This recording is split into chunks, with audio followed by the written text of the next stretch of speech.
became the worst day of my life.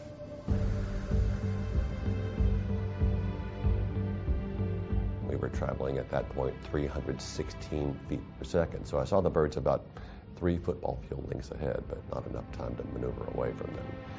And then they filled the windscreen as if it were a Hitchcock film. And this was a large flock of large birds. The species Canada geese, they weigh 8 or 10, sometimes 12 pounds. They have 5 foot or 6 foot wingspans. And they struck the airplane along the leading edges of the wings, the nose, and into the center, the core of both jet engines. Now, jet engines are turbines. They're finely balanced machinery spinning at tens of thousands of revolutions per minute, and having a 10-pound object or two go through each of them in the center, the core of the engine, is incredibly damaging and disruptive. Immediately I could hear terrible noises from the machinery being damaged I'd never heard in an airplane before. I could feel terrible vibrations I'd never felt in an airplane before. And then I received confirmation of what I believed had happened when I could smell coming into the cabin air the burning bird odor from the engines.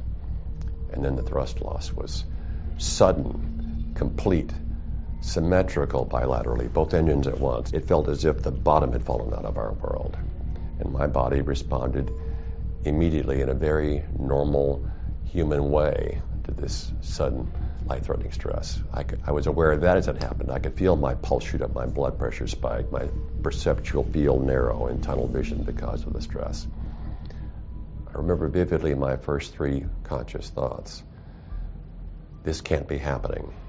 Having read about many accident flights, a very typical response rooted in disbelief, followed immediately by, this doesn't happen to me. In other words, for over 4 decades, I had never been so challenged in an airplane I doubted the outcome. Followed immediately by a realization that unlike all those other flights I'd had for 42 years, this one probably would not end on a runway with the aircraft undamaged. And I was okay with that, as long as I could solve the problem.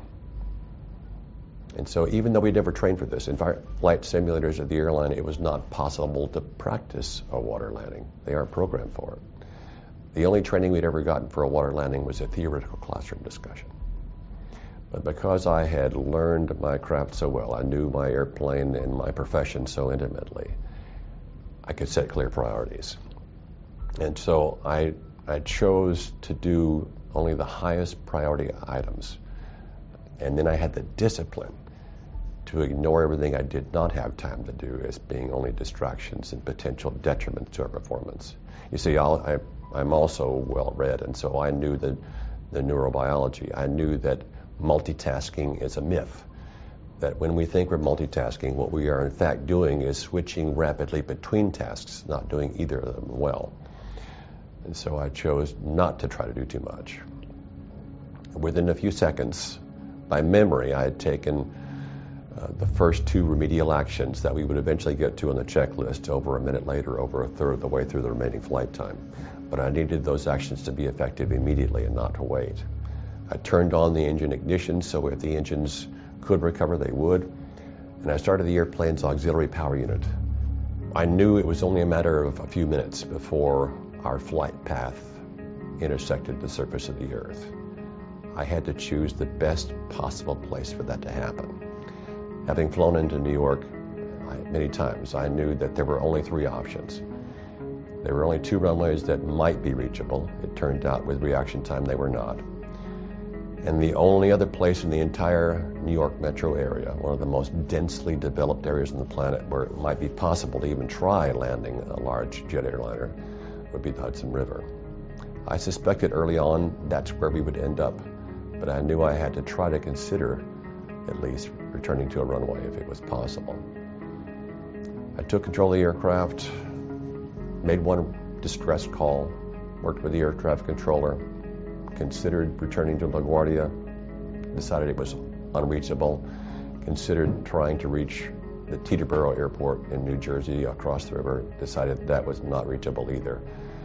And I told the controller we're going to be in the Hudson. He told me later he was shocked in disbelief, and he assumed that by choosing that path that we would all perish. And it was an agonizing 45 minutes until he found out that everyone had survived.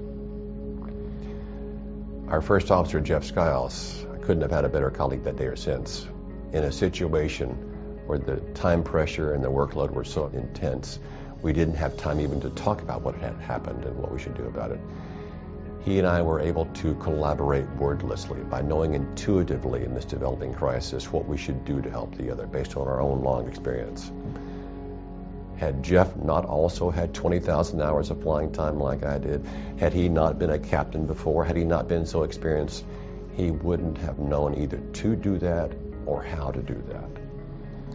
So he made an important suggestion at several points in the flight. He was silently cheering me on as I made each decision, but ready to intervene to check my performance if he thought I was making an error. I had a chance to make only one announcement in the cabin, and before I made what I knew would be the most important PA announcement of my life, I took what was probably an extravagant amount of time, 3 or 4 seconds, to choose my words very carefully before I spoke. I wanted to sound confident, not agitated, because I knew that courage can be contagious. And I chose specific words for specific reasons. Fortunately, we have the advantage of having a very well-defined and very concise aviation vocabulary in which there are certain single words that are rich with meaning. Brace is such a word. It signals to the cabin crew, the flight attendants, that an emergency landing is imminent and that they should help the passengers avoid injury during the landing so they'll be able to evacuate by shouting their commands to the passengers. And in the spur of the moment, I chose another word to give the passengers and crew in the cabin alike a vivid image, a word picture of what to expect, that without engine thrust, we were using gravity to provide the forward motion of the airplane. We were descending the equivalent in a hotel elevator, descending at 2 floors per second.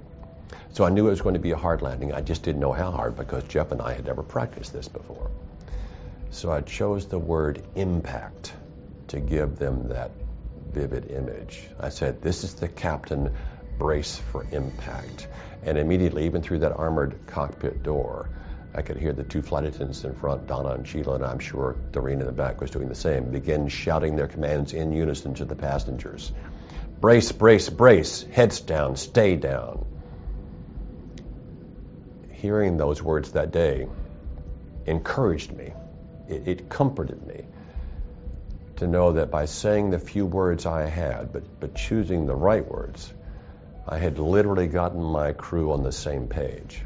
And that if I could find a way to deliver this aircraft to the surface intact, it would float long enough for the flight attendants to evacuate the passengers and for New York Waterway to send their ferries to pick us out of the water. And that was critically important on such a cold day. The air temperature was 21, the water about 38. Right before the landing, I asked Jeff Skiles a question. I said, got any ideas? Now, some think that was a flippant remark, but it was not at all. It was just an indication of how deeply internalized these team skills are that I used to teach. I was saying to him, and he understood in context exactly what I meant, I've done everything I can think of that can help us. Are there any other actions that we can take that you can think of that would help us succeed even by a fraction?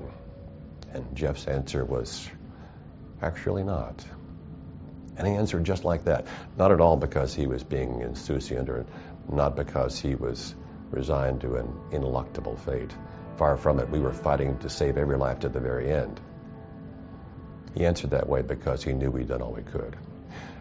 The fact that we could have that exchange just before the emergency landing of a lifetime is one of the more remarkable things about this flight and this crew and our diligence, our dedication to never give up, to try to save every life, to do everything we possibly could. And then finally, as we were approaching the water, again, Jeff collaborated with me wordlessly. He knew that the final critical maneuver was for me to try to judge visually, looking at this featureless water terrain ahead, where depth perception is inherently difficult, the height at which to begin raising the nose, to begin the landing, to trade some of our forward motion for a reduced rate of descent at touchdown and to achieve the proper slightly nose-up attitude as we touched the water. So Jeff began to call out to me airspeed and altitude as I was looking at the water ahead to help me judge that critical height. And we were coming down so rapidly, if I misjudged it even by a fraction, we might start too soon and get too slow and hit hard, or start too late and descend into the water too rapidly in the wrong attitude. As we hit hard, but the deceleration while rapid was uniform. And based upon the forces that Jeff and I felt in the cockpit as we slowed to the stop, it was obvious that the airplane was